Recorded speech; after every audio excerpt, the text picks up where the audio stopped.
Período Tiatira da história da Igreja, do ano 606 até o arrebatamento da Igreja. A maior parte dos gramáticos diz que o nome Tiatira é derivado da palavra grega tuo, sacrificar, e do verbo ateiro, não se tornar cansado.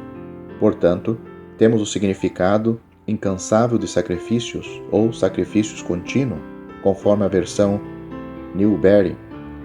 A semente semeada no período Pérgamo frutificou no período seguinte da história da Igreja. Como o grão de mostarda do qual Cristo falou na terceira parábola do reino, em Mateus capítulo 13, versículos 31 a 32, um crescimento fora do normal resultou em algo nunca desejado ou esperado. O período Pérgamo viu a Igreja, de origem e destino celestial, se tornar um poder mundial através de sua união com o Estado. Nos termos da parábola, o grão de mostarda se tornou numa grande árvore. O período seguinte, o de Tiatira, continuou a transformação e a Igreja, perdendo todas as suas características celestiais, se tornou, aos olhos dos homens, uma grande organização. Seu Papa e seus prelados se tornaram os grandes da terra. O Papa controlava reinos e reivindicava autoridade para coroar e depor monarca ao seu belo prazer. Afirmando ter o monopólio do meio de salvação, negando que qualquer um pudesse ser salvo sem o seu auxílio, a Igreja dizia decidir o destino dos homens por meio da doutrina do purgatório no ano 593 e da venda de indulgências no ano 1190. Fortunas fluíam para os cofres da Igreja. Os bispos da Igreja superavam em pompa e arrogância os príncipes da terra. Tudo isto era feito em nome de Cristo. A característica especial do período Tiatira é refletida na quarta parábola do reino, Mateus capítulo 13, versículo 33. Ali vemos uma mulher escondendo fermento em 3 medidas de farinha. A propagação silenciosa e a penetração total do fermento refletem a propagação da doutrina perversa neste período da história da Igreja. À luz do Evangelho, já ameaçada pelo paganismo do período Pérgamo, seria quase que completamente extinguida neste período seguinte. Devemos notar que mesmo na história secular, este período é conhecido como a Idade das Trevas. Estas eras, quando a escuridão espiritual reinou, iriam continuar até que a luz do Evangelho reinasse novamente no período da Reforma, no ano 1519.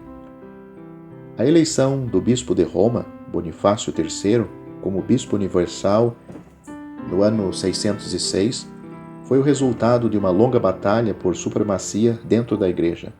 Também é um ponto de referência histórico conveniente para o surgimento do que é agora conhecido como a Igreja Católica Romana.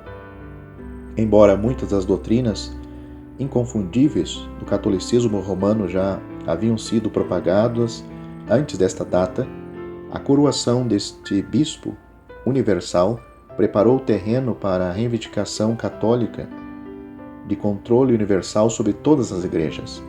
Esta reivindicação, enquanto desafiada em algumas ocasiões durante as décadas seguintes, nunca foi abandonada por Roma. Nem todas as características desse sistema se desenvolveram de uma só vez, mas, pouco a pouco, com o passar dos séculos, a escuridão espiritual aumentou. A escuridão reinou onde deveria ter havido luz, a morte reinou onde deveria ter havido vida, e onde deveria ter havido liberdade, os homens foram levados a uma escravidão ainda mais terrível do que aquela que eles conheceram no paganismo. Entretanto, é muito encorajador saber que ainda havia muitos cristãos, mesmo neste período, que não conheceram as profundezas de Satanás. Portanto, Cristo preservou um testemunho fiel, mesmo nos séculos mais tenebrosos. As principais características desse sistema sombrio do catolicismo romano, que se desenvolveu no período de Tiatira, pode ser resumidas das seguintes da seguinte maneira. Primeiro, a preeminência da Igreja de Roma.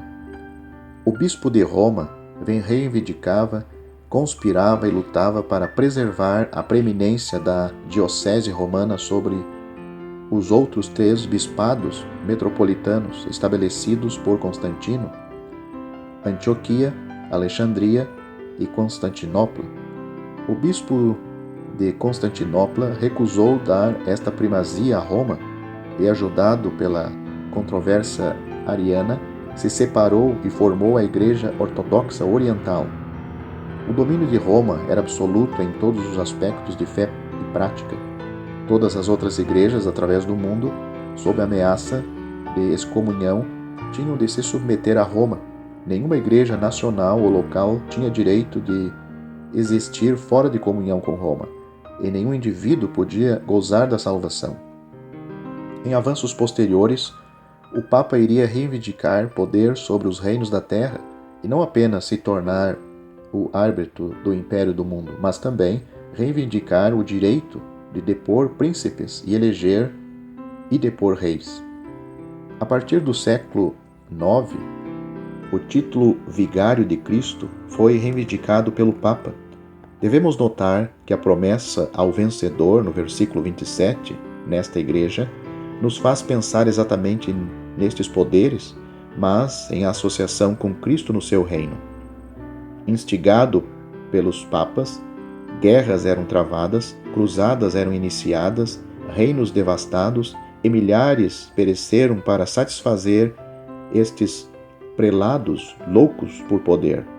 A blasfêmia está no fato de que tudo era feito em nome de Cristo. Segundo, pronunciamentos da Igreja de Roma. Para manter esta posição de poder que as Escrituras nunca permitiria, a palavra de Deus precisava ser despreciada e escondida dos homens. Em lugar da palavra de Deus, a palavra da Igreja, vinda do Papa, foi primeiramente acrescentada e mais tarde substituiu a palavra inspirada. Foi no ano de 1229 que a Bíblia foi proibida aos leigos, sob o argumento de que apenas os padres estavam equipados para interpretá-las. A reivindicação de sucessão apostólica desde Pedro foi uma doutrina conveniente que permitiu que o Papa falasse com voz de autoridade absoluta. Devemos notar que nesta quarta igreja, bem como na quarta parábola, Mateus capítulo 13, versículo 33, uma mulher tem a preeminência. É Jezabel, dizendo ser uma profetisa, que promove o ensino que corrompe. Sobre este nome do Velho Testamento, Cristo mostra a corrupção vinda do ensino da Igreja Católica. Quando a Igreja falava, os homens precisavam obedecer. Tudo que a Igreja introduziu na doutrina foi para corromper. Em cada pronunciamento de autoridade papal pode ser ouvida e ensinada da profetisa Jezabel. Terceiro, práticas da Igreja de Roma. Usando o poder que tinha usurpado e sua reivindicação espúria de sucessão apostólica, a Igreja Católica Romana introduziu doutrinas e práticas que pertenciam ao paganismo. Cada uma destas práticas pode ser traçadas de volta à Babilônia. Como diz o livro, as 2 Babilônias foram introduzidas da seguinte maneira: o sacrifício da missa. Uma das características do catolicismo romano sempre foi negar a obra consumada de Cristo. Isto abriu o caminho para a blasfêmia da missa e do poder colocado nas mãos do padre para reencenar a obra da cruz. A aspersão de bebês, a água santa, foi introduzida no ano 850. O culto a Maria e a oração aos santos, ligado a estas ideias, estava a canonização dos santos mortos, no ano 1995. Jejuar às sextas-feiras e durante a quaresma foi introduzido no ano 998. A adoração de imagens e relíquias, no ano 786. O celibato dos padres, no ano 1079. A prática da vida monarcal, século IV, confissão auricular, imagens, relíquias, velas, incensos e muitas outras coisas do paganismo encontraram nova vida com novos nomes cristianizados. A palavra da Igreja substituiu a palavra de Deus, e poucas eram as vezes que se levantaram em protesto. Com cada novo afastamento que era introduzido na Igreja, havia sem dúvida tempo para se arrepender. Versículo 21. Mas as vozes eram poucas.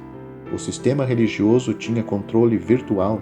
Foi somente quando Deus levantou um homem para aquela hora, Martinho Lutero, 1483 a 1546, que este edifício mundial foi abalado até seus alicerces. Quarto, a perseguição pela Igreja de Roma. Visto que a autoridade do bispo romano era absoluta naqueles séculos, era inevitável que todos que divergissem do sistema seriam perseguidos. Desde os primeiros dias, os que recusaram obedecer os ditames de Roma eram primeiramente excomungados, depois despojados, torturados e finalmente mortos. A Idade das Trevas e a Idade Média têm um terrível catálogo de perseguição a todos os dissidentes. A história dos albígenes e dos valdenses é uma leitura triste. A intolerância e blasfêmia das cruzadas e a Inquisição, estabelecida em 1184, são uma terrível acusação de um sistema satânico. As profundezas de Satanás foram ali expostas. A sombra dos 1000 anos até a Reforma são vistas nas palavras de Cristo à igreja em Tiatira e podem ser resumidas da seguinte forma. Primeiro, a propagação ativa do mal.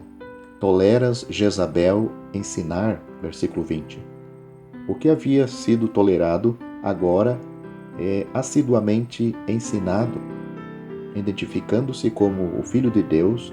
Pela única vez nestas cartas, Cristo se coloca em contraste com esta falsa profetisa. No catolicismo romano, em desenvolvimento, a voz da Igreja é mais importante do que a voz de Cristo através da sua palavra. Segundo, pela primeira vez, um remanescente é reconhecido, versículo 24.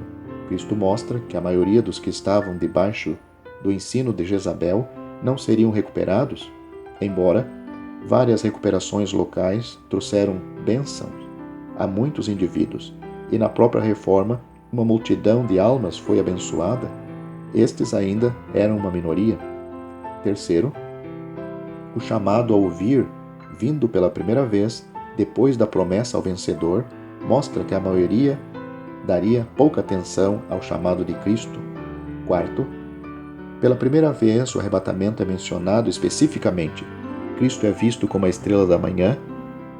A era do reino viria à terra, mas o arauto da alva seria Cristo vindo para arrebatar a igreja. Assim, Cristo indica que quando ele vier, ainda haverá o sistema católico romano na terra. Jezabel ainda estará fazendo sua obra maligna. É para o remanescente que ele diz: o que tendes, retende-o até que eu venha. Versículo 25. É evidente que as multidões enganadas pelo romanismo ficarão na terra depois do arrebatamento para se transformar no sistema eclesiástico mundial, simbolizado pela meretriz do capítulo 17. O nome na sua testa, a Grande Babilônia, a mãe das prostituições, é suficiente para identificar a origem das práticas, dos princípios e da perseguição do catolicismo romano.